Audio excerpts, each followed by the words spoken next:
They say there are two things you should never underestimate: a lawyer with a grudge and a Karen with a clipboard.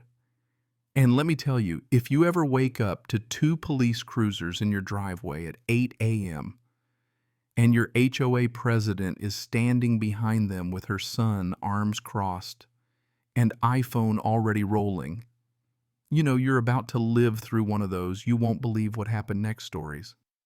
So there I am, still holding my mug of coffee, pajamas, and all blinking in the morning sun while the officer says, "Sir, you're accused of criminal obstruction." I'm thinking obstruction of what, my own garage? Turns out the HOA president claims I locked my own door and denied her access to inspect utilities. Yeah, that happened. Let me back up a sec. Monday started normal, but the minute those sirens flashed outside, normal went right out the window. I spot Catherine Brennan, our HOA president, the type who acts like her lawn is an extension of City Hall, standing on the sidewalk. Her 20-year-old son Austin is there too, recording like he's launching a true crime YouTube channel. I get to the door before the officers can even knock. The lead guy, Martinez, checks his notes, all formal. "Sir, we've received a complaint you denied access to your garage for a utility inspection. Potential harassment." I glance at Catherine, who's nodding so hard I think her neck might snap, while Austin is filming like Spielberg at a family cookout. I tell them there's got to be some mistake. "What utilities? What entry Catherine in?" That I'm talking to a toddler voice goes, "Mr. Brooks, HOA bylaws clearly state we can inspect any property for community safety. Your garage has electrical connections for the whole block." That's when the lawyer in me kicks in. My garage, serving the block. It's 15 feet inside my lot line, wired straight to my own panel, nothing more. I walk back, grab my property deed and surveyor's plat. Yeah, I keep them handy. You'd be surprised how often you need them these days. I lay them out right there on the porch table for all to see. "Officer, I'm an attorney," I say, tracing the property boundaries. "Here's my lot, here's the easement, here's my garage completely within my line. Utilities run along the back fence, not the garage." The officers look over the paperwork. Martinez seems to get it. Thompson, his partner, asks for the actual HOA rules. "Mrs. Brennan, can you show us where it says the HOA can demand entry for utility inspections?" Catherine starts stalling. "Oh, the documents are lengthy. They're at the management office. She can arrange a review next week." I can almost hear the gears grinding. I nod. Classic HOA move. Buy time. Bluff. Hope you'll back down. "Officers, see what's up. This is a civil matter at best, not a crime." Martinez tells me there's no criminal activity here, hands back my documents, and basically tells the Brennans to handle it through HOA channels. Catherine's face crimson. She starts lecturing about children's safety, how I'm putting everyone at risk, but you can feel the wind going out of her argument. And Austin's still filming, by the way, like he's got a script to follow. They leave, the cruisers roll off, and I'm left standing in the doorway with my cold coffee thinking, this isn't over. Catherine shouts that the board will be meeting to discuss my violations. I'll be hearing from their attorney, yada yada. But something about Austin's filming bugs me. It wasn't random. This was a setup. So I do what lawyers do. I go to the source. I pull up the subdivision's covenants and bylaws, searching for any line about garage access. Nada. There's a 2019 amendment, though. Suddenly, emergency utility access gets broad powers, supposedly. But the amendment, only 3 homeowners present for the vote. Catherine. 2 others, no advance notice, no proper quorum, totally illegal by state law. I call Helen Kowalski, neighborhood historian, an all-around sweetheart. She remembers being picked up for a special vote about utilities, but never saw paperwork, never understood they'd be giving away rights to enter people's homes. Sound familiar? Yeah, manipulation 101. To cover all bases, I call the city utilities office. They're clear, no, they never require garage access. No, they haven't authorized the HOA to demand entry. And actually, they've had a few strange calls about this lately. I dig deeper and find out this isn't just my problem. Other subdivisions nearby got the same fake story from their HOAs. Then I get my hands on an email. Maple Ridge HOA legal counsel is asking the city for inspection protocols. The kicker.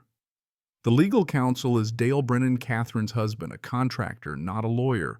Brennan Construction has gotten tens of thousands in HOA payouts, and there's a fresh $85,000 emergency proposal for electrical repairs, all on the back of these fake inspection demands. Let me be real for a second. When you see the pattern, it's like a curtain getting yanked open. Manufacture a crisis, claim the authority pressure, vulnerable folks, then profit. I take a walk around the subdivision. There's no electrical problem, no evidence of danger, just a lot of folks getting nervous. Meanwhile, Catherine's hosting a little strategy session on her lawn folders passed out to those who've gotten work done by Dale. Then comes the official email emergency HOA meeting attendance mandatory threats of fines and liens if I don't show. I forward it to my attorney, but now I'm hearing from my neighbors. Mrs. Tracy calls, worried and upset, says Catherine told everyone I'm endangering the community. Austin's taking pictures of meters asking people when they're home for scheduling. It's all so calculated. I install security cameras if they want a war. They're going to get a lawyer's version of it. That night, who do I catch on camera? Austin, tools in hand, trying to pick my garage lock. The video is crystal clear. Attempted break-in, case closed. The next morning, I start compiling everything: state laws, CCNR violations, city emails, case law on civil rights and property law. It's textbook fraud, color of law violations, federal conspiracy.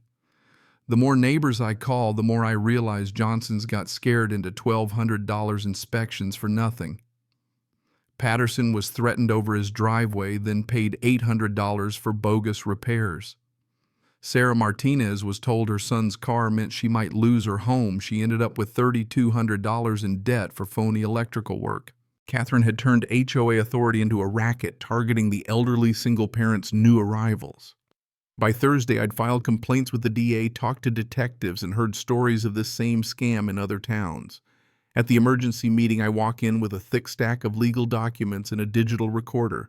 Catherine's expecting an ambush, but the only ambush is legal. I call her out. Her authority is fake. Her amendments are void. Her threats illegal. Residents start speaking up. Mr. Patterson, Mrs. Johnson, Sarah. One by one, the dominoes fall. The DA's office and detectives take over from their pattern of fraud, extortion, civil rights violations.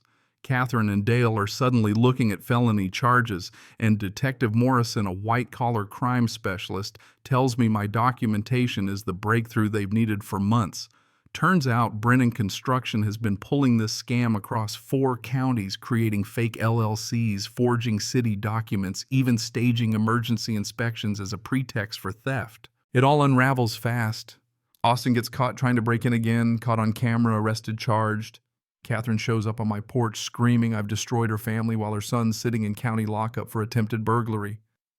Dale tries to disable my security cameras, is caught and arrested for obstruction and tampering with evidence. Catherine breaks into my house, gets caught on camera, and faces federal burglary charges.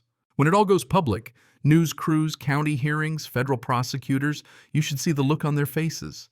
Victims testify, the evidence piles up, and suddenly the folks who thought they ran the neighborhood are in orange jumpsuits. Judge Williams hands down 14 years to Catherine, 10 to Dale, plus full restitution. Austin gets 2 years, then community service, maintaining the same common areas he used to claim he protected. But you know what really stuck with me? At the sentencing, Sarah Martinez says, "They didn't just steal our money, they stole our peace of mind." And Mr. Patterson, 22 years in the military, says if this could happen to me, it could happen to anyone. That's the heart of it. The Brennan didn't just run a scam. They weaponized trust, turned neighbors against each other, and nearly broke the community from the inside. We rebuilt. We reformed our HOA, put in transparency rules, made sure no one could ever consolidate power like that again. And when folks from other neighborhoods called asking for help, I shared every lesson, every legal brief, every ounce of evidence. That locked garage, the one they tried so hard to get into, it's still locked.